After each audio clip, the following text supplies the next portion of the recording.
Sembahyang sebelum maghrib. Dengan sanadnya Imam Abu Daud meriwayatkan daripada Abdullah Al-Muzani, katanya Rasulullah sallallahu alaihi wasallam bersabda, bersembahyanglah kamu sebelum maghrib 2 rakaat. Kemudian baginda bersabda, bersembahyanglah kamu sebelum maghrib 2 rakaat kepada sesiapa yang mahu, kerana takut akan dijadikan orang sebagai suatu ketetapan. Dengan sanadnya Imam Abu Daud meriwayatkan daripada Anas bin Malik, katanya, aku telah bersembahyang 2 rakaat sebelum maghrib di zaman Rasulullah sallallahu alaihi wasallam. Qala, perawi berkata, yakni Al-Mukhtar bin Fulful, saya berkata kepada Anas, adakah Rasulullah sallallahu alaihi wasallam nampak kamu? Anas berkata, iya, dia nampak kami, tetapi dia tidak menyuruh kami dan tidak menegah kami. Dengan sanadnya Imam Abu Daud meriwayatkan daripada Abdullah bin Mughaffal, katanya Rasulullah sallallahu alaihi wasallam bersabda, di antara setiap 2 azan ada sembahyang, di antara setiap 2 azan untuk sesiapa yang mahu. Dengan sanadnya Imam Abu Daud meriwayatkan daripada Tawus, katanya Ibnu Umar pernah ditanya tentang 2 rakaat sebelum maghrib. Maka beliau menjawab, tidak pernah saya melihat sesiapa pun di zaman Rasulullah sallallahu alaihi wasallam mengerjakannya, dan tidak pernah, yakni saya lihat sesiapa pun di zaman Rasulullah sallallahu alaihi wasallam membenarkan 2 rakaat selepas asar. Abu Daud berkata, saya telah mendengar Yahya bin Ma'in berkata, dia adalah Syu'aib. Maksud beliau, Syu'bah telah waham, terkeliru dalam menamakannya ataupun tentang namanya. Ini bab sembahyang duha. Dengan sanadnya Imam Abu Daud meriwayatkan daripada Abi Dzar, daripada Nabi sallallahu alaihi wasallam, baginda bersabda,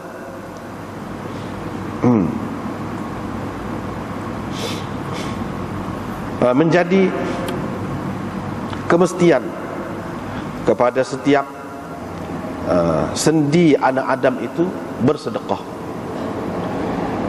memberi salamnya kepada orang yang dia temui adalah sedekah, dia menyuruh orang melakukan perkara yang baik adalah sedekah, larangannya terhadap orang yang melakukan kemungkaran adalah sedekah,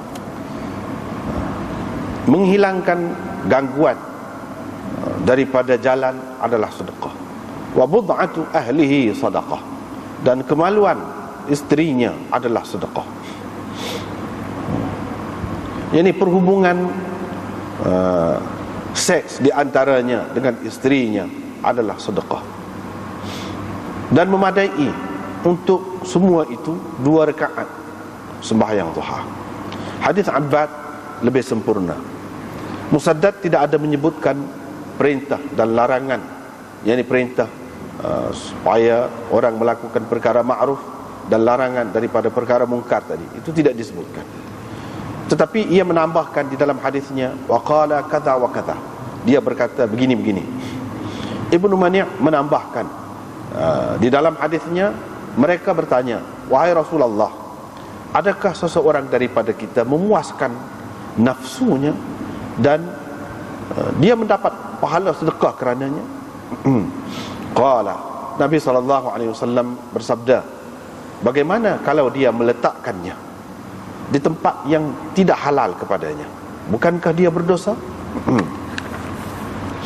Dengan sanadnya Imam Abu Daud meriwayatkan daripada Abil Aswad Ad-Du'ali, beliau berkata, ketika kami berada dekat Abi Dzar, dia berkata, yusbihu ala kulli sulama min ahadikum, adalah menjadi kemestian kepada setiap sendi seseorang dari kalangan kamu, pada tiap-tiap hari ia bersedekah. Dia mendapat dengan setiap sembahyang yang dilakukannya pahala sedekah, puasa mendapat pahala sedekah, haji mendapat pahala sedekah. tasbih sedekah, tahmid sedekah, takbir sedekah. Rasulullah sallallahu alaihi wasallam membilang amalan yang saleh ini.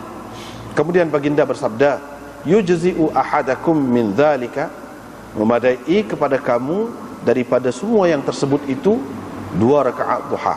Yani 2 rakaat duha telah menjadikan kamu tidak perlu melakukan semua itu. Dengan sanadnya Imam Abu Daud meriwayatkan daripada Sahal bin Mu'adz bin Anas al-Juhani daripada ayahnya bahawa Rasulullah sallallahu alaihi wasallam bersabda, sesiapa yang duduk di tempat sembahyangnya bila dia selesai bersembahyang subuh sampai dia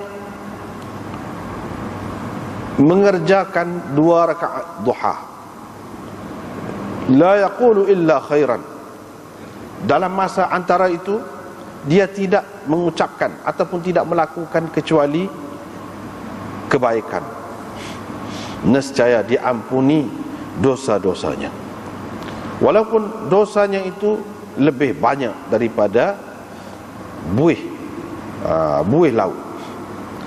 Dengan sanadnya Imam Abu Daud meriwayatkan daripada Abi Umamah bahawa Rasulullah sallallahu alaihi wasallam bersabda, sembahyang selepas satu sembahyang dalam keadaan tidak ada apa-apa yang tidak baik dilakukan di antara kedua-dua sembahyang itu,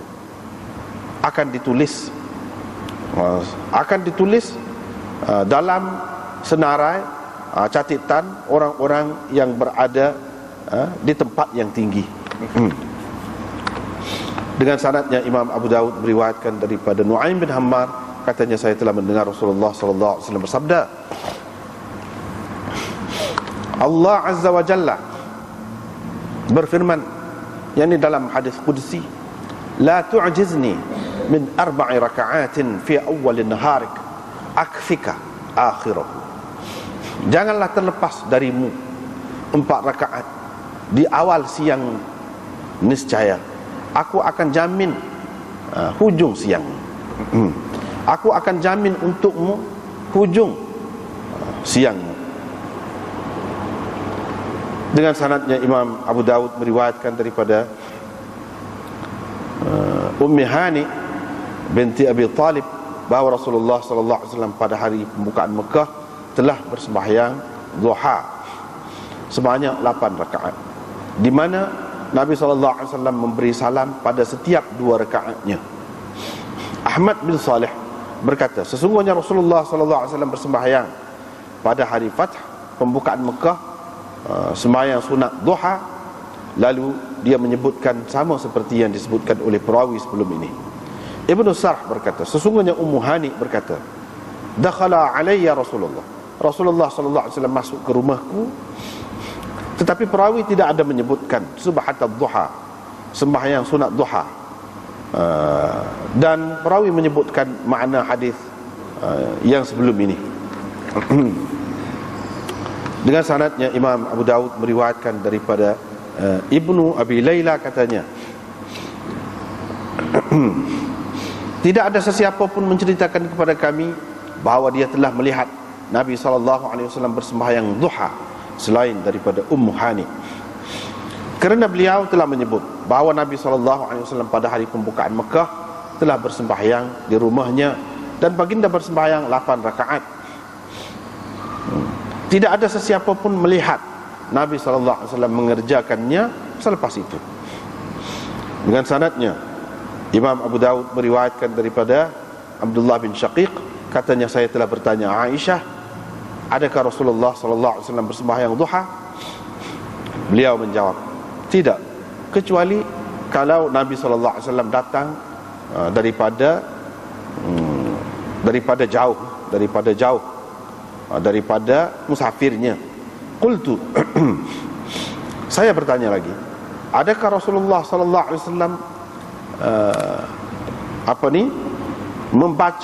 menggabungkan di antara surah-surah yang dibacanya? Aisyah berkata, minal mufassal, dari surah-surah mufassal, yakni ada. Dengan sanadnya Imam Abu Daud meriwayatkan daripada Aisyah isteri Nabi SAW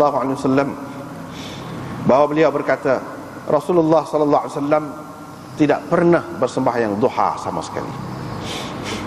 Tetapi aku mengerjakannya.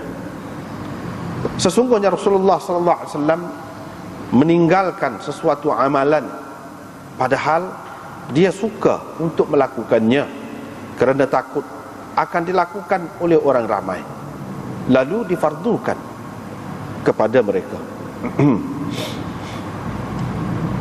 Dengan sanadnya Imam Abu Daud meriwayatkan daripada Simak, katanya, saya berkata kepada Jabir bin Samurah, adakah engkau duduk bersama Rasulullah sallallahu alaihi wasallam? Beliau menjawab, iya, banyak kali. Fakana la yaqumu min musallahu. Nabi sallallahu alaihi wasallam tidak bangun dari tempat dia bersembahyang subuh sehingga naik matahari. Apabila naik, baginda akan bangun. Sekali.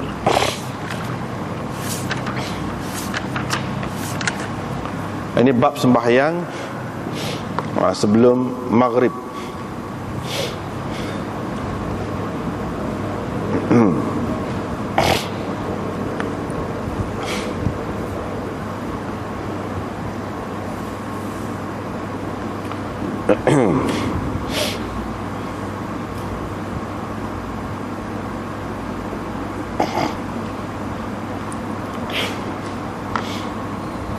Sembahyang sebelum maghrib, yakni sembahyang sunat lah.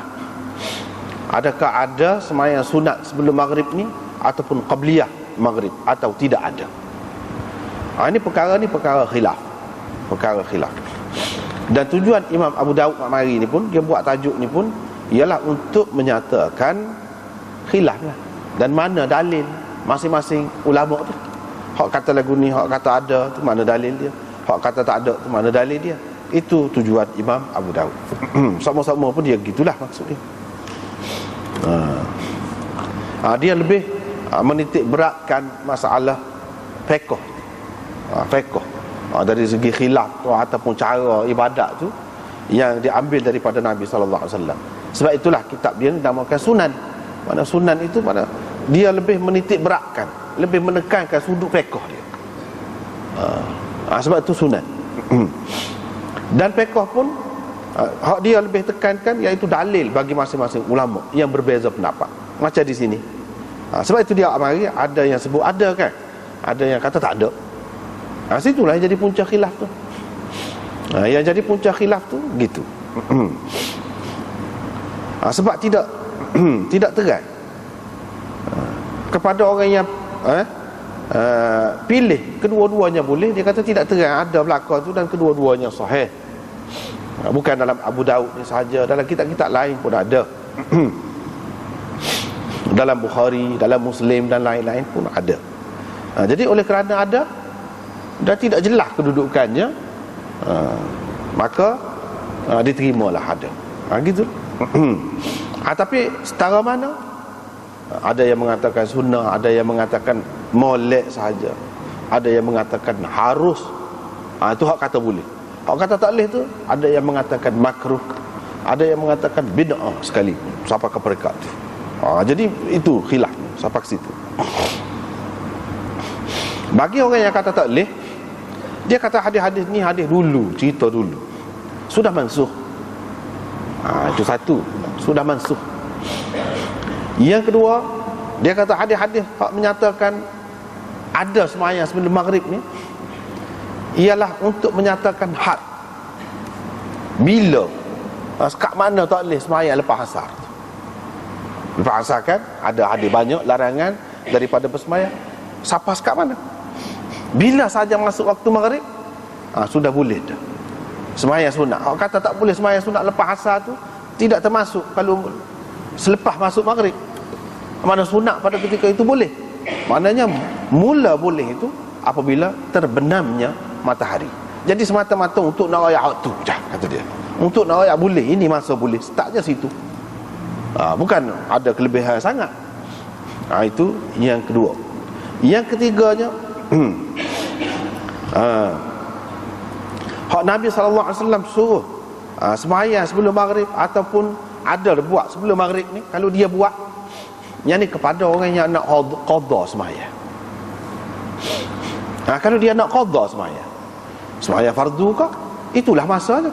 Kalau lepas asar tak molek. Baru ni kita sudah bincang dah, lepas asar tu sudah bincang dah. Hak moleknya waktu yang boleh. Boleh tu bila? Ni pada masa ni. Maka kata mereka hak Nabi sallallahu alaihi wasallam buat dan sahabat tengok tu, hak tu termasuk dalam hak dia qada sembahyang sunat. Sama ada hak sebelum asar ke, hak selepas zuhur ke, atau bila-bila dia tak ada, dia sembahyang pada masa tu. Bukannya sembahyang sunat maghrib secara khusus. Itu pendapat yang ketiga. Pendapat yang keempat, dia kata ada hadis ni pun sekadar menunjukkan harus saja. Menunjukkan harus saja, tidak haram. Tapi bukan mana ada kelebihan besar, tidak. Sekadar menunjukkan harus, sekadar tu ya. Tidak lebih daripada itu.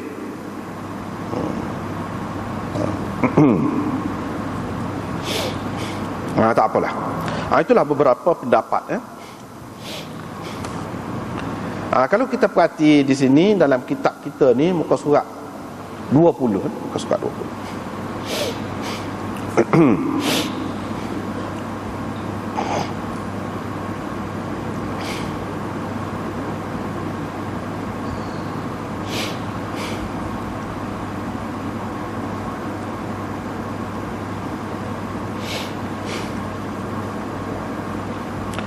Dia sebutlah tu. Ada salaf khilaf tentang perkara ni. Ada yang mengatakan, segolongan ulama salaf mengatakan harus, seperti kita kata tadi lah, harus. Sekumpulan yang lain mengatakan tak boleh sembahyang, tak ada sembahyang sunat ni. Ibrahim An-Nakhai berkatakan bid'ah, dia kata.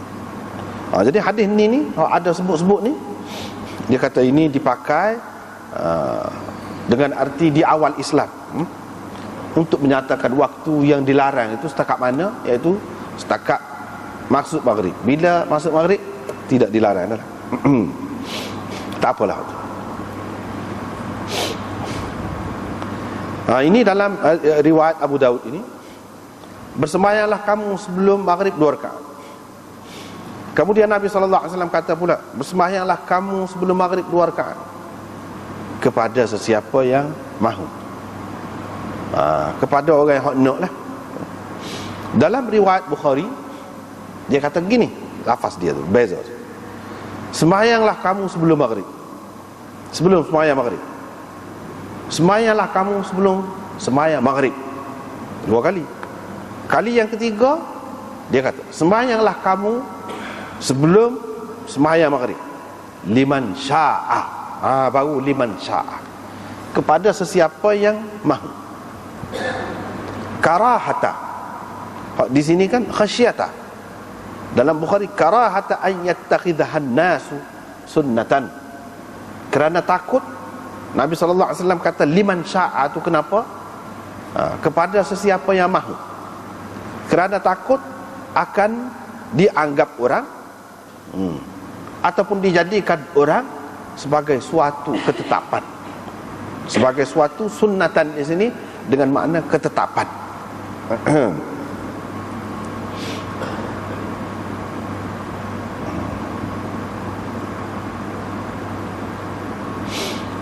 Sunnah dengan makna ketetapan di sini, bukan sunnah dengan makna sunnah wajib tu dah. Sunat bukan tu.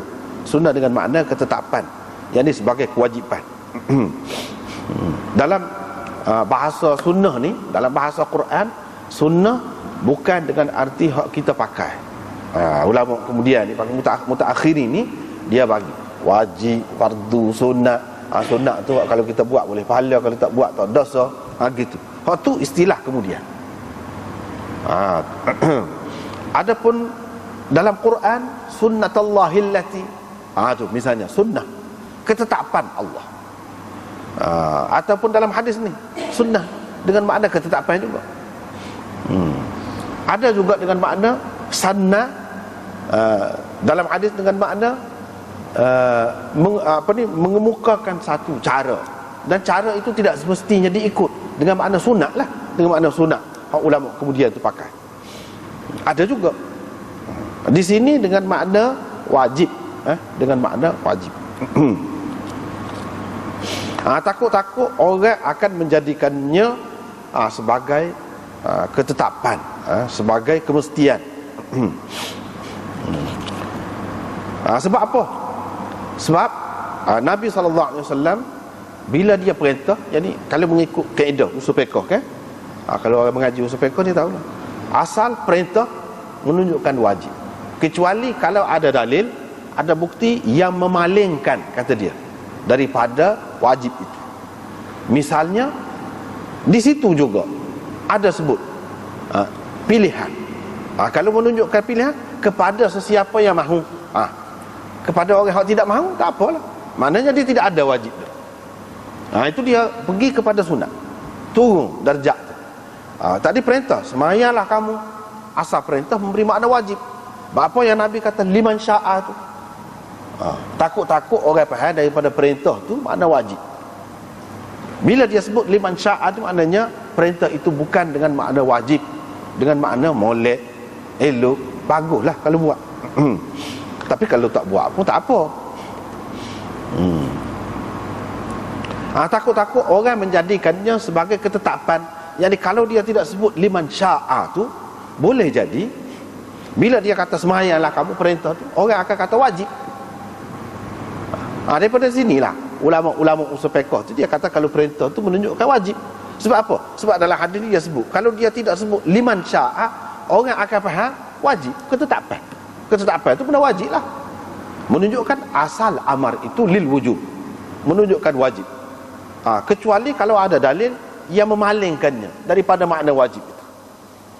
Makna kita kena tinggal makna, tak boleh pakai makna wajib. Sebab itu tidak ada siapa pun yang kata sunat sebelum maghrib dia wajib, tak ada. Sebab apa? Hadis ada, dia ada sebut liman sya'a. Itu sah. Khasyata an yattakhidhahan nasu sunnatan. Itu dua perkara yang menghalang daripada kita pakai amar di sini, perintah di sini dengan makna wajib.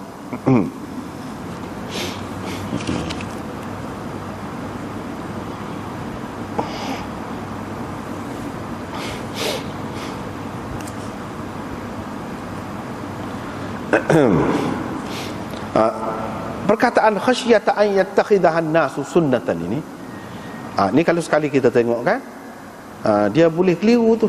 Siapa hak kata tu?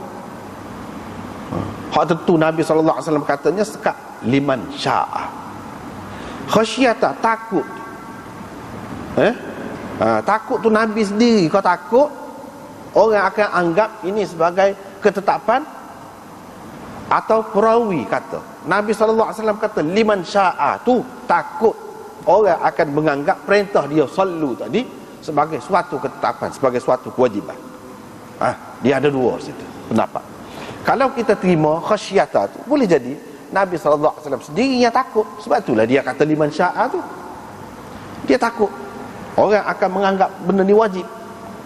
Kalau begitu, makna hadis ini semua sekali adalah hadis marfu', semua sekali.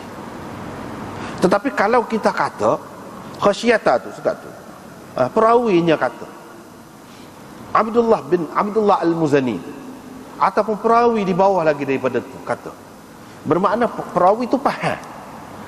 Dia faham. Dia faham daripada hak Nabi SAW kata liman sya'a tu, iaitu Nabi takut orang ni jadikannya sebagai suatu ketetapan. Kalau begitu, bermakna hadis ini hadis mudraj, orang panggil. Itu dalam istilah dia.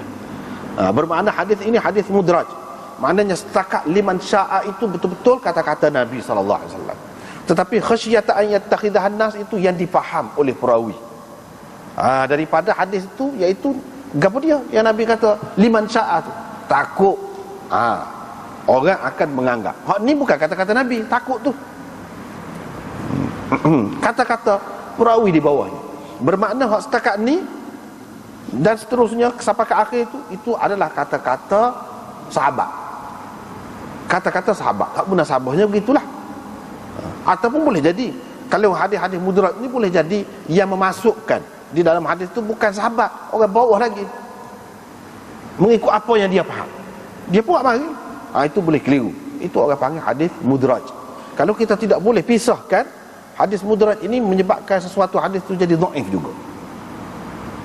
Hadis dhaif juga, termasuk dalam dhaif juga. Kalau sampai mengelirukan. Tapi kalau tidak mengelirukan, macam mana ni tak keliru, ni tak keliru.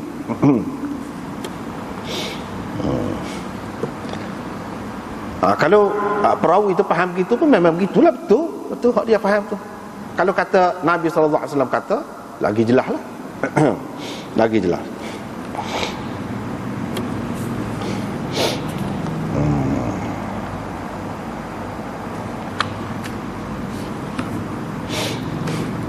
Baiklah.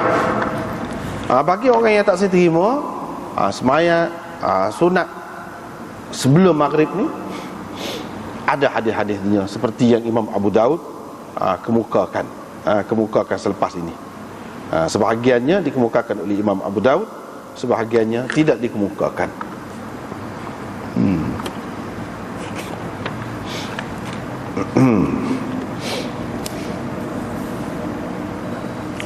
Begitu.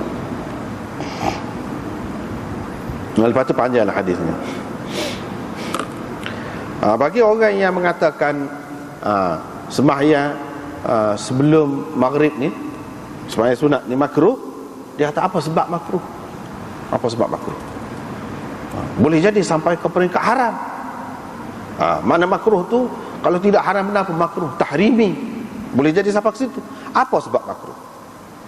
Sebab makruhnya masing-masing katalah dia jadi lewat sembahyang. Jadi lewat sembahyang maghrib.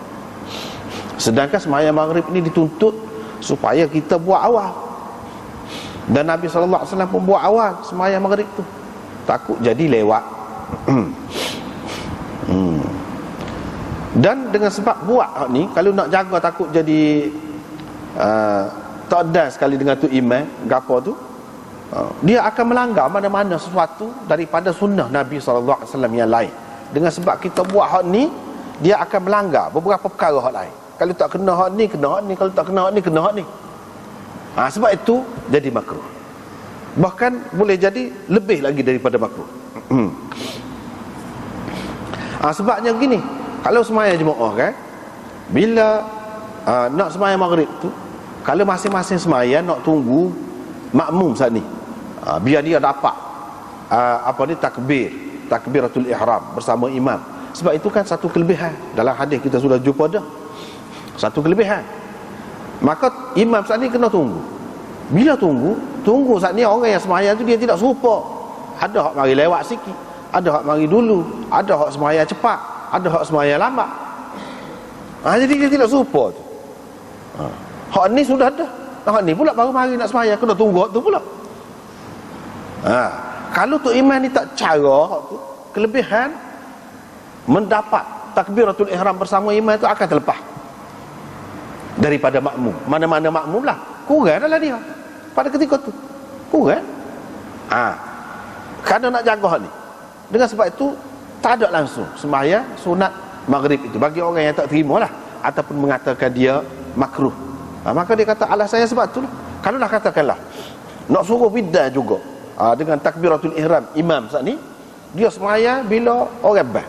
Katakanlah orang bang tu tak ada sudah bang, dia sembahyang tu, katakanlah sebab dia sembahyang slow ke, kalau dia buat lagu tu, dia akan meninggalkan sunnah yang lain pula. Pada ketika bang tu Nabi suruh jawab bang tu, bukan suruh buat benda lain.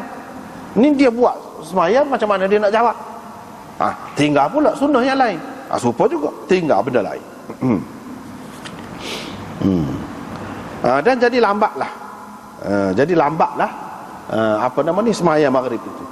Begitu juga ia bercanggah dengan hadis sebelum pada ni kan.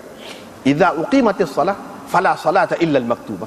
Bila sudah diiqamatkan untuk sembahyang, mana-mana sembahyang, maka tidak ada lagi sembahyang boleh dilakukan kecuali hak fardu tu. Jadi orang saat ni jadi bercanggahlah kalau tu imam tu tak jaga dia, tu sembahyang tak jaga. Maka dia termasuk kenalah larangan hak Nabi SAW kata sebelum ni yang kita sudah jumpa. Jadi banyak perkara tu hak timbul masalahnya. Dengan sebab itu tak boleh kata orang hak tak silah. Kata orang hak nak, dia kata dan Nabi SAW kata lagu ni kepada sesiapa yang nak, boleh lah kepada sesiapa yang nak. Dan hadis akan datang lagi. Riwayat daripada Anas bin Malik, dia kata saya sembahyang 2 rakaat sebelum maghrib di zaman Rasulullah sallallahu alaihi wasallam.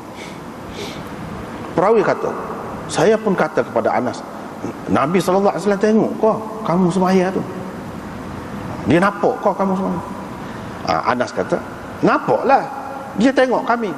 Tapi dia tak suruh, dia tak larang. Dia tak suruh, dia tak larang. Jadi benda hak setara ni tak suruh, tak larang, harus. Orang kata harus, dia pegang hati. Kalau tak suruh, tak larang, mana benda harus. Orang hak kata harus ni lah dalil dia. Orang hak kata tak boleh, tak ada dah, sudah mansuh sembahyang sunat sebelum maghrib ni. Dia kata, apa ya perawi itu tanya? Apa? Perawi itu tanya tu sebab pelik lah tu. Bila Anas bin Malik ni pun royak. Dia royak tu apa? Dia royak, dia nak royaknya memang suatu ketika dulu zaman Nabi. Zaman Nabi ni luah panjang zaman Nabi tu. Tidak semesti di akhir hayat dia. Hukum ni banyak kita kena pakai hak akhir. Dalam suatu perkara kita kena pakai hak akhir. Hak sebelum pada tu ada kemungkinan dia sudah mansuh. Ini dia royak zaman Rasulullah sallallahu alaihi wasallam. Kira-kiranya dia royak ni maknanya setelah itu jadi pelik orang yang sembahyang. Dia nak royak zaman Nabi dulu ada buat, dan Nabi sallallahu alaihi wasallam tengok, dia tak kata apa. Apa ya perawi ni tanya? Dia tengok kamu. Mana kira-kiranya hak maklum kemudiannya tidak sembahyang dah. Kalau dia tengok, boleh jadi dia larang. Dia faham gitu. Sebab hak kita maklum sekarang ni sudah larang. Dia faham gitu. Orang hak kata boleh pula, ada sunnah tu, Nabi SAW tidak larang, yalah dah tu, tidak suruh, tidak larang pun dia biarkan, itu takrir. Itu termasuk dalam takrir Nabi SAW. Bila takrir dia, sunnah jugalah. Kalau dia tak akan elok kalau benda tu tak boleh. Ataupun benda tu tak molek kau, nak kata makruh, mana boleh kata dia.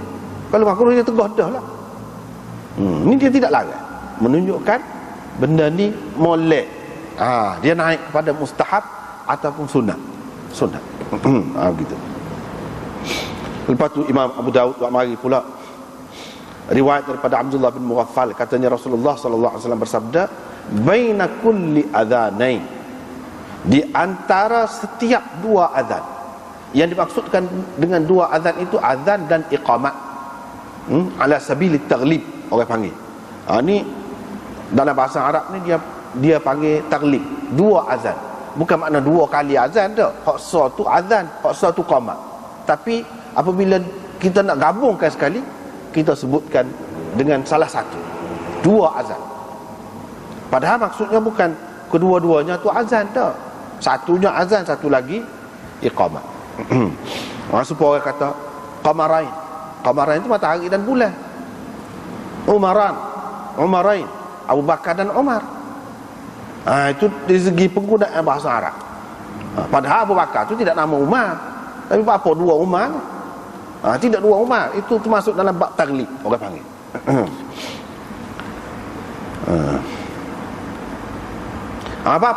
Apa yang digunakan taglib dalam bahasa Arab adalah kesesuaiannya. Kalau hak ni sama-sama ajak orang mari sembahyang, tu kesesuaian. Kalau matahari dan bulan, sama-sama memberi cahaya. Ada cahaya, sama-sama cerah. Dari sudut tu. Kalau Abu Bakar dan Umar serupa, jadi dari segi amalan dia tu serupa banyak perkara. Yang ni masing-masing melengkapkan satu sama lain. Dari segi tu. Dan apa yang lebih Umar? Dari segi dia ada itu dari segi seni bahasa Arab lah. Dari segi Sayyidina Umar ni pemerintahan dia lebih lama berbanding dengan Abu Bakar. Walau bagaimanapun hak dia buat tu, kiranya Abu Bakar ada, Abu Bakar pun akan setuju, sebab dia memang banyak serupa. Gitu. Sebab itu dikatakan Umarain. Begitulah bahasa Arab ni, seni dia ada. Tak apalah, di antara setiap 2 azan, mana antara azan dan iqamah itu ada sembahyang. Sembahyang ke apa? Kalau sembahyang fardu selepas qamat, bukan di antara. Jadi kalau sembahyang maghrib pun dia ada kan, ada azan dan ada qamat. Ada berdasarkan hadis di antara setiap. Hak ni pun termasuklah juga, adalah juga. Ada sembahyang di antara setiap 2 azan ada sembahyang liman syaa, bagi sesiapa yang nak lah. Boleh lah. Kalau nak boleh. Walau bagaimanapun semua ulama mengatakan, kalau dalam banyak-banyak sembahyang sunat ni, hak rawatib ni lah, hak paling kurang sekali, paling bawah sekali, rendah sekali, ialah sunat maghrib ni. Hak terima pun dia kata hak ni paling kurang. Dalam banyak-banyak. Sebab apa? Sebab ada khilaf di sini. Ada khilaf di sini. Imam Syafi'i, Imam Ahmad dan lain-lain hak sependapat dengan dia pegang dengan hak ni lah. Dia pegang dengan hadis-hadis ni. Baina kulli adhanain salatun, di antara setiap dua azan, yang di antara setiap azan dan iqamah. Jadi termasuklah maghrib, sebab dia kata kulli itu setiap, bukan ada kecuali. Lepas tu ada illal maghrib, ada juga dalam riwayat. Itu ulama pertikaikan, dia kata tak kemah tu ada illal maghrib, tak kemah tu kata dia. Hak kemahnya tak ada. Jadi orang-orang hak timur dia pakai hak ni. Benda-benda lagu ni kalau ada, macam tadi kan dia sebut Ibrahim An-Nakhai kata bid'ah, itu termasuk dalam bid'ah yang masih khilaf. Ada bid'ah hak khilaf, ada bid'ah hak tidak khilaf. Antara bid'ah hak khilaf ni hak ni lah. Ada sebahagian ulama kata khilaf, sebahagian yang lain bukan kata khilaf, bukan kata sunnah. Ini kita tak boleh balah, tak boleh berkerah dalam perkara-perkara yang seumpama ini. Ikutlah, sebab ada imam-imam hak besar-besar pun ada buat, dan hadisnya ada. Cuma hak ni kata sudah mansuh, hak ni kata tidak mansuh, hak ni kata gini maksud dia, hak ni kata tidak gitu. Tu tapi hadisnya ada. Tu dia. Adapun bid'ah dalam istilah tu tidak lagu tu. Hak tak ada langsung. Ni ada. Cuma berbeza pendapat saja.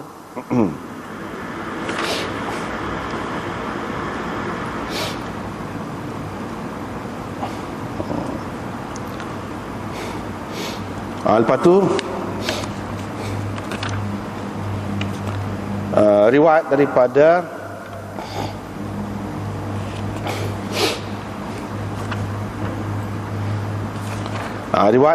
Ibnu Umar lagi. Tak ada. Tadi riwayat daripada orang lain kan. Ini riwayat daripada Ibnu Umar. Ada orang tanya dia, kata Tawus, tentang 2 rakaat sebelum maghrib ni lagu mana? Dia kata, aku tak pernah tengok siapa pun di zaman Rasulullah sallallahu alaihi wasallam sembahyang. Wa rakhasa fi rak'atain ba'da al-'asr. Tu kalau kita tak perhati molek kan, kita akan faham dia, yakni Sayyidina Umar, Ibnu Umar membenarkan sembahyang 2 rakaat selepas asar. Bukan gitu. Bukan gitu.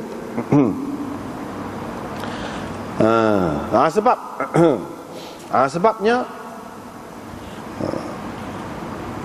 warakhasa, waw itu kan, waw tu waw ataf tu ke mana? Ataf tu kepada yusallihima. Begitu. Bukan ataf kepada ra'aitu tu, bukan situ. Kalau ataf kepada ra'aitu tu jadi sebab tadi lah, boleh jadi keliru. Yang betulnya seperti yang kita sudah terjemah tadi, iaitu tidak pernah saya melihat sesiapa pun di zaman Rasulullah sallallahu alaihi wasallam mengerjakan sembahyang 2 rakaat sebelum maghrib ini, dan tidak pernah juga saya melihat sesiapa pun di zaman Nabi SAW membenarkan seseorang sembahyang 2 rakaat selepas asar. Gitu. Itu betul.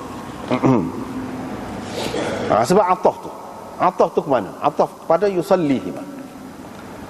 Yang ni saya tidak pernah melihat sesiapa pun zaman Rasulullah membenarkan. Begitu. Jadi berdasarkan hadis ini ada beberapa perkara yang jadi muskil lah. Tadi kan beberapa hadis Imam Abu Daud mari menunjukkan ada. Sekurang-kurangnya boleh. Ada lah. Sembahyang sunat. Tiba-tiba hak akhir ni dia mari. Dia seperti kita kata tadi lah, Imam Abu Daud tujuan dia nak ayatnya khilaf ulama. Khilaf ulama tu dalil dia mana? Dia nak cerita masing-masing dalil. Bagi orang yang tidak terima, kata ada sunat maghrib tu, dia pegang ni. Dia pegang ni. Walau bagaimanapun Imam Abu Daud mari lebih banyak tu. Lebih banyak tu. Mana kira-kiranya dia setuju dengan golongan yang mengatakan boleh lah. Sekurang-kurangnya boleh. Kalau tidak pun molek. Kalau tidak pun sunat. Gitu. Dia mari hak ni so. Dia mari hak ni hak kata tak boleh tu so. Tetapi so pun Ibnu Umar kata tidak pernah saya melihat. Apa makna? Kan banyak kan sebelum pada ni. Beberapa orang ada ni. Dalam Bukhari pun ada sebut juga. Dalam Bukhari dan Muslim, iaitu ada sebut hadis Anas, muadzin bila selesai maghrib, qama nasun min ashabi Rasulillah sallallahu alaihi wasallam yabtadiruna as-sawari. Sahabat-sahabat ni bila selesai muadzin tu masing-masing belum masing-masing cepat pergi cari tiang dia nak sembahyang. Mana dijadikan tiang itu sebagai sutra untuk dia sembahyang. Takut-takut orang melintas kau menyusahkan orang kau, dia cari tiang untuk sembahyang. Jadi dia sembahyang maghrib lah. Ni berkenaan dengan hak maghrib ni, sahabat-sahabat ramai. Jadi apa makna Ibnu Umar kata dia tidak pernah tengok? Jadi ulama-ulama orang kata tak ada sembahyang maghrib ni, sunat maghrib ni. Dia kata hadis inilah pegangan kita. Takkanlah Ibnu Umar tak tahu. Dia tahu banyak dekat hadis kita jumpa orang sembahyang. Maksudnya dia tidak pernah melihat tu selepas Rasulullah sallallahu alaihi wasallam melarang. Mana kira-kiranya ada larangan daripada Nabi sallallahu alaihi wasallam. Hak sembahyang tu dulu. Hak selepas pada tu tak ada. Selepas pada tu tak ada. Mana zaman Nabi sallallahu alaihi wasallam lagi jelas dipakai lagu tu. Bukan kata ke dia daripada Nabi. Zaman Nabi lagi orang tak sembahyang dah sunat maghrib. Memanglah suatu ketika dulu ramai sembahyang. Tapi selepas pada tu, hak dia cerita ni hak selepas dimansuhkan itu. Memang tak ada, tak pernah. Maknanya benda ni seseolahnya disepakati oleh semua. Sebab itulah dia kata dah tidak sembahyang, lagu mana? Lagu mana kita nak sembahyang lagi? Dia tak pernah tengok.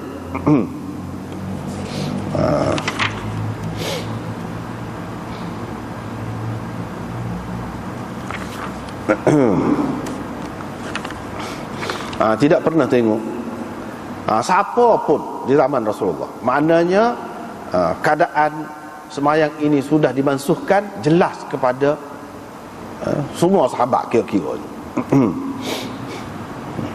Supaya juga tak ada siapa pun benar sembahyang 2 rakaat. Padahal Nabi sallallahu alaihi wasallam ada sembahyang kan. Maknanya apa dia? Hak ni faham dah di zaman Nabi sallallahu alaihi wasallam bahawa itu khusus untuk Nabi sallallahu alaihi wasallam. Ataupun bagi orang yang terima kata ada boleh sembahyang bersebablah selepas daripada sembahyang asar tu, hak ada sebab itulah boleh. Hak kata tidak membenarkan sembahyang 2 rakaat tu mana hak tak ada sebab. Dia pergi takwil gitulah. Hak tak saya takwil kan dia kata tak ada lah, tak cara lah ada sebab kata tak ada sebab. Ni hadis je. Gitu. Tak boleh sembahyang selepas asar itu. Selepas seseorang tu selesai bersembahyang asar, dia tak boleh nak buat sembahyang apa. Ada sebab kau tak ada sebab kau, seperti yang kita sudah bincang baru ni berkenaan dengan hak sembahyang asar tu.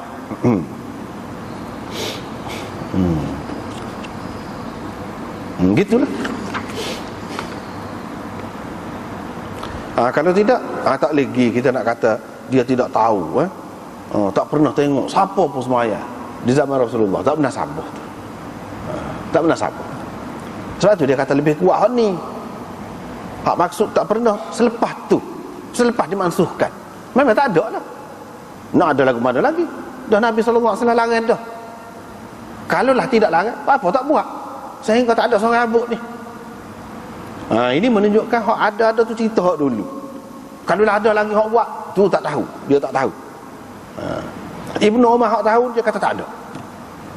Gitu. Padahal Ibnu Umar ni dia sangat suka, nak sangat kalau gapo-gapo saja hak Nabi sallallahu alaihi wasallam buat ni nak turut sangat Nabi.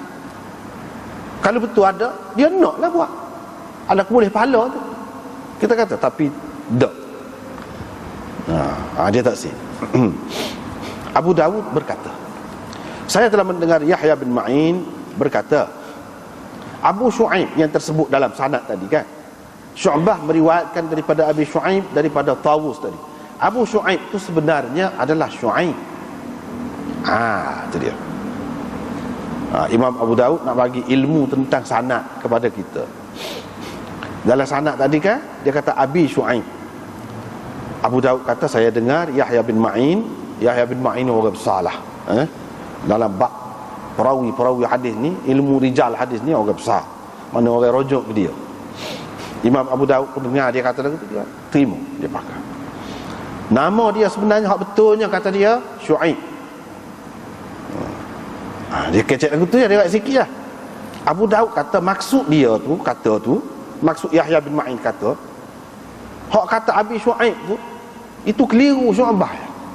Syu'bah ni perawi, di bawah dia tu Syu'bah, dia keliru. Hak Shu'aib tu yang dikata Abi Shu'aib, dia waham, keliru. Pada namanya, jadi dia sebut kunyah. Sebenarnya tidak, kunyah dia bukan gitu. Tak ada pun lagu tu. Hak betulnya Shu'aib, keliru.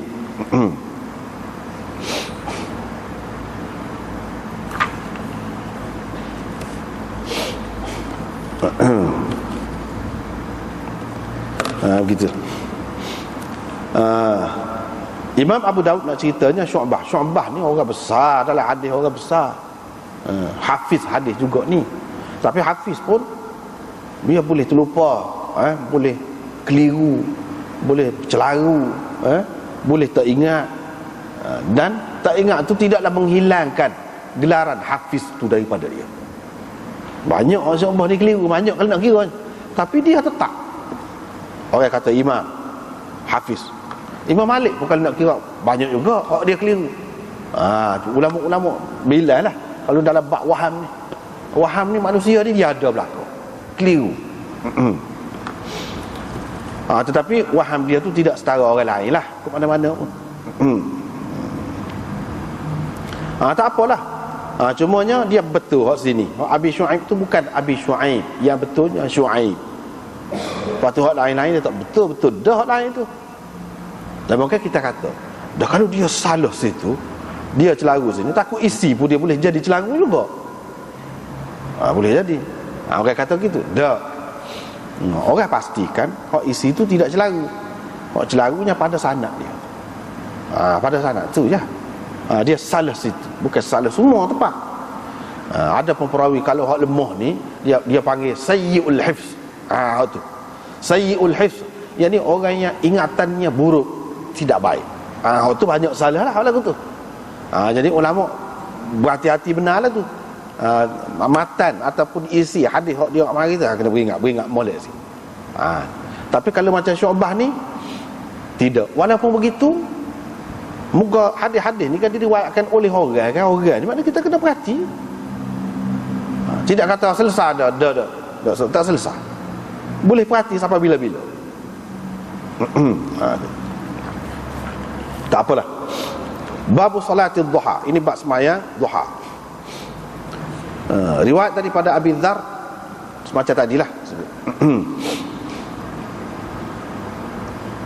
Jadi kita nak terjemah payah. Nak terjemah tu payah. Kalau terjemah ke Kelantan sedap, masuk makna dia. Kalau terjemah ke bahasa Melayu ni, anak pun tak apa reti juga. Tadi hak terjemah tu kalau ke bahasa Melayu setara tu ya boleh. Tu. Iaitu semestinya setiap sendi anak Adam itu bersedekah. Gitu. Dengan makna semestinya. Gitu.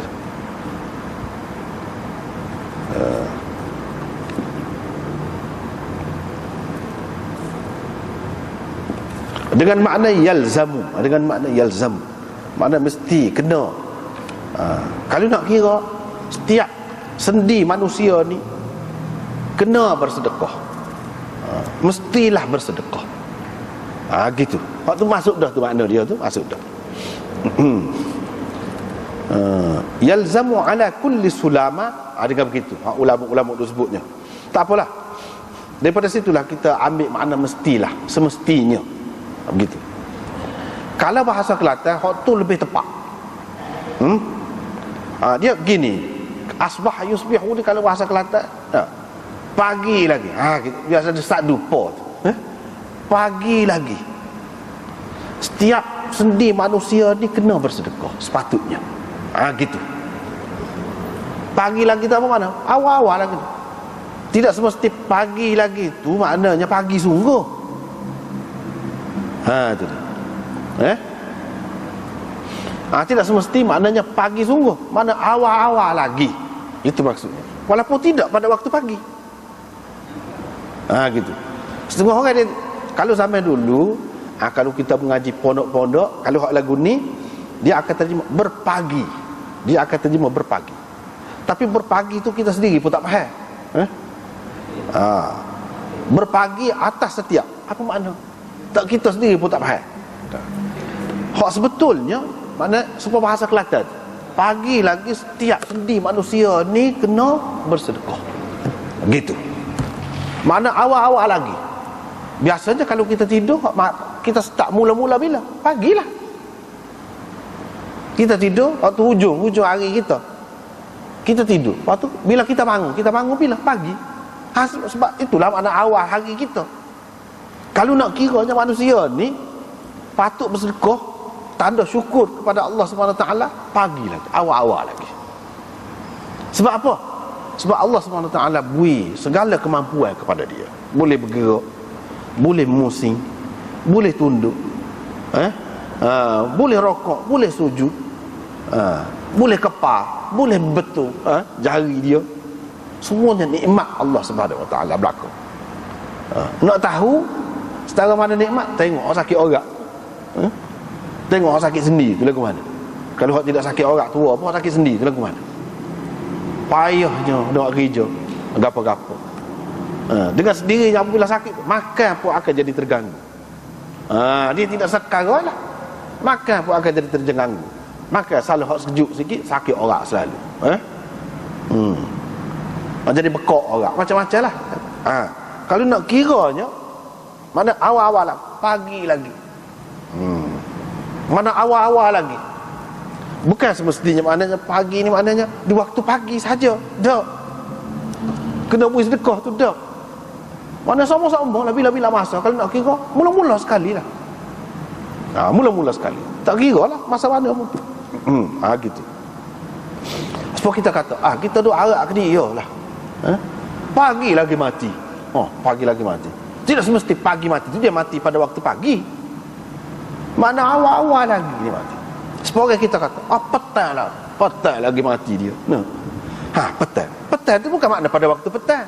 Makna kalau nisbah kepada hari yang panjang tu, umur dia ni kalau nak kira boleh pergi lagi. Tapi petang. Kalau pagi tu awal benar. Tidak awal benar. Tua juga mati tu. Tapi kira-kiranya kalau hari kat petang lah. Tu dia kata petang. Tepat bahasa Kelantan. Dia sesuai dengan bahasa Arab.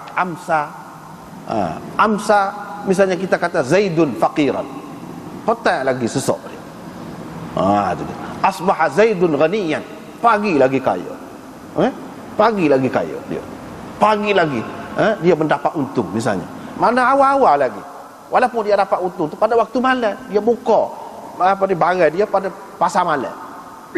Laku habis. Pagi lagi habis barang dia. Kita kata. Bukan makna waktu pagi habis. Tadi dia jual tu pasar malam kan? Berapa paginya. Tapi boleh kita guna asbah tu, yusbihu tu. Mengikut bahasa Arab. Begitu. Jadi maknanya di sini awal-awal lagi setiap sendi manusia itu mestilah bersedekah. Gitu. Awal-awal lagi. Memberi salam, dia memberi salam kepada orang yang dia berjumpa, sedekah. Ada hak dia sebut tadi lah. Maknanya nak sedekah ni, hak maksud sedekah sini tidak nanti kata orang kaya. Sebab asal sedekah tu makna bagi harta benda kepada orang. Sedekah dari bahasa Arab ni, sedekah makna dia benar. Bila bagi tanda dia benar dalam akidah dia, dalam iman dia, keyakinan dia, iaitu dia yakin dia akan dapat pahala, dia akan dapat ganjaran. Tuhan akan bagi, dia yakin. Sebab itu dia tak kisah. Habis pitih pun dia belanja pun dia tak kisah, sebab dia yakin, dia membenarkan keyakinan dia. Sebab itu orang panggil sedekah. Dia bahasa Arab ni bahasa yang bertamadun kan. Bahasa yang bertamadun ni kalau kita cari perkataan asal dia apa kena mengena dengan asal dia, apa ada kaitan? Ada kaitan. Kalau bahasa yang tidak bertamadun, kita tak boleh nak cari punca dia. Kita tak boleh nak cari punca dia. Misalnya kita kata bahasa kita ni lama dah juga bahasa Melayu ni, tapi cuba kalau tanya ahli bahasa mana pun, apa orang panggil rumah tu rumah apa? Tak boleh nak ayat belaka.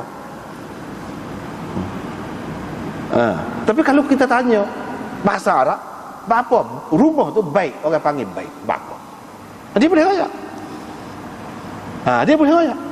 Apa rumah tu orang panggil maskan, apa rumah tu orang panggil manzil. Banyaklah mana rumah tu, dia boleh ayat belaka. Apa sedekah tu orang panggil sedekah, apa boleh ayat. Baik, kalau kita tanya derma tu apa orang panggil derma, tak tahu nak ayat apa dah. Tak boleh nak ayat. Tu beza tu antara bahasa yang ada akar umbi dia dalam. Kalau kita tengok luar ni nampak sekat tu je, dalam lagi. Tak mudah tu nak cambuk tu lagu tu.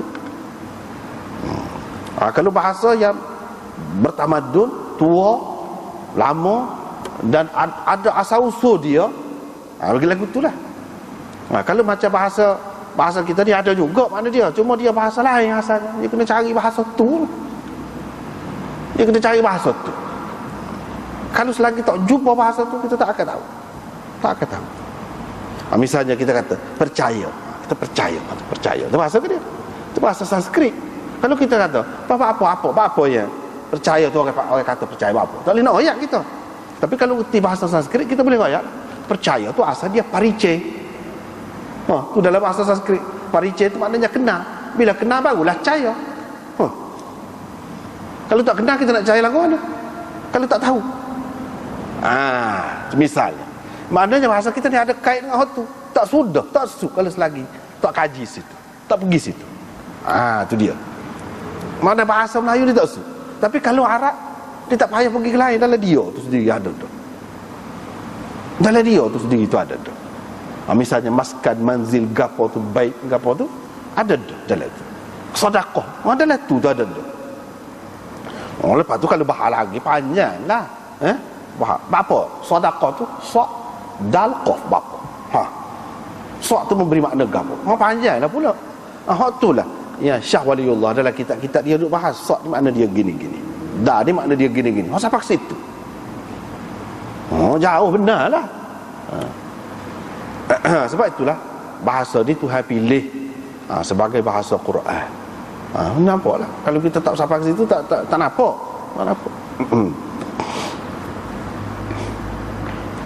Dan kalau kita tengok bahasa Kelantan, dia guna tu pagi lagi, petang lagi.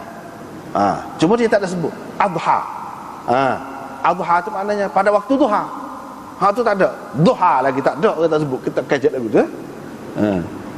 Tak ada. Tapi dalam bahasa Arab dia ada. Masa tu banyak perekat, banyak. Setiap masa tu ada kelebihan, keistimewaan dia. Ada kelebihan dan keistimewaan dia sendiri. Tak apalah. Dia jumpa dengan orang beri salam ataupun sedekah, tanda dia membenarkan apa yang dipercayainya. Sehingga dia rugi pada zahir pun dia tak apa, pasal dia percaya benda ni tidak saja. Jadi perbuatan dia membenarkan apa yang dipercayainya, itu sedekah. Dia suruh orang buat benda baik, sedekah. Larang orang buat benda tak baik, sedekah. Buang sampah ataupun gangguan daripada tengah jalan, sedekah. Kemaluan ahlinya, dia sebut. Yang ni hubungan dengan ahlinya itu pun sedekah juga. Sedekah. Wa yujzi'u min dzalika kullihi. Pada tak payah semua tu, cukup dengan tidak membuat semua tadi, buat 2 rakaat duha, itu pun sudah cukup. Dia nak cerita sini kepada dia, Islam ni agama yang sempurna, agama untuk semua orang, untuk semua bangsa, untuk semua masa, untuk semua tempat. Sebab tu kita tengok orang Islam ni mudah, kalau dia kena gaya kita sebarkan itu, mudah orang nak tertarik. Apa sebab? Sebab dia jaga belakang semua lapisan masyarakat. Macam sini, sedekah ni memang hak asal dia, sedekah ni harta benda. Hak tu hak asalnya dalam Islam, dalam Quran, dalam hadis pun ayat gitu juga. Hak tu hak asalnya. Tapi pahala jenis sedekah tu, kalau tidak orang kaya tak ada langsung kau nak boleh rasa. Tak ada langsung kau nak boleh rasa, tak ada harapan kau nak boleh rasa pahala jenis tu, jenis hak sedekah tu. Dia nak ayatnya ada. Jadi bukan semua orang kaya, bukan semua orang ada duit. Hak tak ada duit tu dia nak makan. Nak dapat hak pahala jenis tu. Sebab kita kata pahala ni lagu mana? Ada pemberian tu kan, hadiah tu dalam bentuk duit, ada hadiah dalam bentuk buah, ada hadiah dalam bentuk tanah, ada hadiah dalam bentuk macam-macam lah. Bagi katakanlah dalam bentuk buah. Buah tu banyak pula. Buah durian, buah moktai, buah macam-macam pula.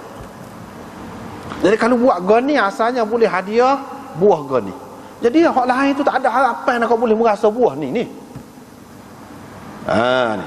Kalau kita kata buah moktai, tak ada harapan kau. Semua orang sampai gitu. Tak ada harapan lah kita kata kalau buah di negeri lain tu nak boleh makan sampai ke mati tak makan. Buah kiwi kau orang tua kita sampai itu mana makan je. Tak cara lah sedap kau tak sedap. Kau tak cara tu. Nak rasa tu tak boleh. Mana makan? Tapi kemudian kan boleh makan. Ada peluang tu. Dulu tak ada peluang. Lagu ni pun lagu tu juga. Sedekah ada pahala jenis dia, jenis tertentu. Hak jenis tu kalau orang hak tidak kaya, tak ada piti, tak ada harapan kau boleh makan. Dia nak sini boleh. Sebab hak pada hakikatnya sebenarnya ia kata bui pahala kerana bui sedekah harta benda tu, kerana dia membenarkan apa yang diyakini, membenarkan pahala ganjaran yang dijanjikan oleh Allah. Hak tu sebenarnya. Hak lain-lain pun Allah SWT suruh juga. Perkara makruf tu Tuhan tidak suruh. Kita suruh orang buat benda makruf, tegah orang buat mungkar, tak suruh belakang. Kalau kita buat tu dengan ingat ini perintah Allah, kerana menjunjung perintah Allah, kerana kita membenarkan perintah dia, maka kita dapat. Pada hakikatnya ada makna sidq itu, sedekah ada makna tu. Pada perbuatan kita. Sebab itu kita dapat. Jadi orang-orang yang susah, yang tak ada piti, tak ada gapo ni pun dia lega. Sebab boleh juga. Apa tu boleh ni, nak pakai hak kaya tu kan. Dia kata dah boleh juga, kita tak payahlah. Boleh sudah kita pakai buih ni. Tidak lagu tu, tak boleh. Hak tu hak asal tu tetap lebih. Hak asal tu tetap lebih. Sebab kita kata, dalam bentuk duit hadiah tu. Tapi duit tu 10,000. Hak ni 10 sen, duit juga orang panggil. Itu jenis duit juga. Hak tu 10 juta. Hak ni 10 riyal. Hak 10 juga. Tapi jenis duit juga. Maknanya kalau dia buih hak asal tu, dia dapat pahala banyak. Cumanya hak orang hak tak ada, tidak buih hak asal ni, dia dapat pahala jenis itu. Bukan makna sama. Jangan pula kita kata ada boleh kita buat lagu ni, tak payah kita habis piti. Piti tu kita kumpul buat harta. Dah, tidak gitu. Tidak gitu. Itu kita kena faham daripada hadis. Sebab itulah sahabat-sahabat tak faham gitu. Tak ada jadi kedekut belakang semua bila dengar hadis ni. Dah. Sebab hak tu tetap lebih. Cuma hak kata boleh ni, sedekah ni, jenis pahala jenis sedekah tu boleh. Tapi tidak sama, tidak akan sama. Walaupun kata 10 sama 10 pun. Hak tu 10 riyal, hak tu 10,000, tak sama. Tapi kedua-duanya adalah piti, jenis piti. Gitu. Tuhan akan beri. Kau mana-mana pun lega juga. Bukanlah kata tak boleh rasa langsung nak pahala jenis sedekah tu. Orang yang tak ada piti ni boleh. Tapi dia kena buat ni. Bagi orang yang nak rasa biarlah tak sedap mana pun. Buah strawberry ni dah.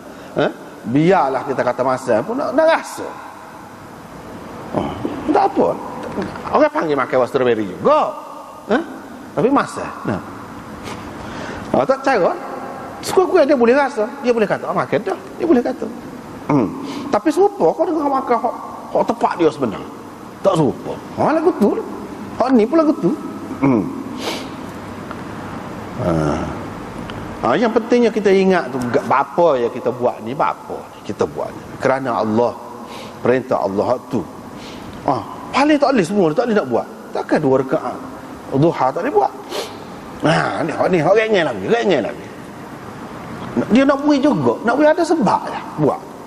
Nak bui ada sebab, dia akan bui lah. Tidak kata saja. Tidak kata saja. Jadi kalau hak tadi bui salah pada orang hak kita jumpa, sedekah. Suruh orang buat benda makruf, cegah orang buat benda mungkar. Bukan semua orang mampu ni. Bukan semua orang. Lepas tu kalau orang tu tak boleh jalan, dia nak buat sapah lagu mana? Nak buat gangguan ke apa, dia tengah jalan. Kalau dia seorang yang lemah, tidak mampu nak tegur orang, tegur lagu mana? Ni jekah kat orang pula. Tak mampu semua ni. Tak boleh. Boleh lagi 2 rakaat. 2 rakaat. Kalau tak boleh buat semua tu, buat ni, dia akan dapat pahala jenis tu juga. Pahala jenis tu juga. Ni nak ayat hak kurang sekali. Bukan maknanya nak ajar kita buat hak ni saja. Tak. Hak lain tu pun kalau boleh buatlah. Semua buat. Nak ayatnya kepada orang yang tak mampu. Tak boleh setara ni. Lemah benar lah kalau tak boleh kan. Saja tak sih. Moga kata ada hadiah belaka. Asal hunggah ya. Hunggah keliling padan. Ikut tak boleh nombor 1 pun ada hadiah. Ayat dah. Tak sih hunggah. Tak boleh hui lah tak sih hunggah. Ada hadiah ni tunjuk tu. Mu jalan pun tak apa. Tidak hunggah pun tak apa. Asalkan nama pusing. Tak kata boleh. Lemah secara mana? Hak ni tak ada kena mengena dengan nak cegah orang ni. Boleh jadi kalau jumpa dengan orang nak ucap assalamualaikum tu tengah serabut tak boleh nak kecek dengan orang. Boleh jadi. Nak suruh orang benda makruf. Banyak perkara susah tu. Hak ni apa kena mengena dengan orang yang kita seorang. Tak boleh buat. Itu maksudnya. Sepatutnya boleh buat. Jadi kalau buat hak ni dapat pahala jenis tu juga, jenis pahala sedekah tu juga. Tu dia nak ayatnya. Pahala jenis sedekah tu juga. Tapi apakah sama dengan sedekah tu betul-betul? Sama? Kita nak kata secara mutlak tidak sama pun tak boleh juga. Sebab apa? Ada kalanya seseorang tu dia memang niat dia dalam hati dia muktamad, utuh. Kalaulah dia senang, dia kaya, dia akan beri sedekah.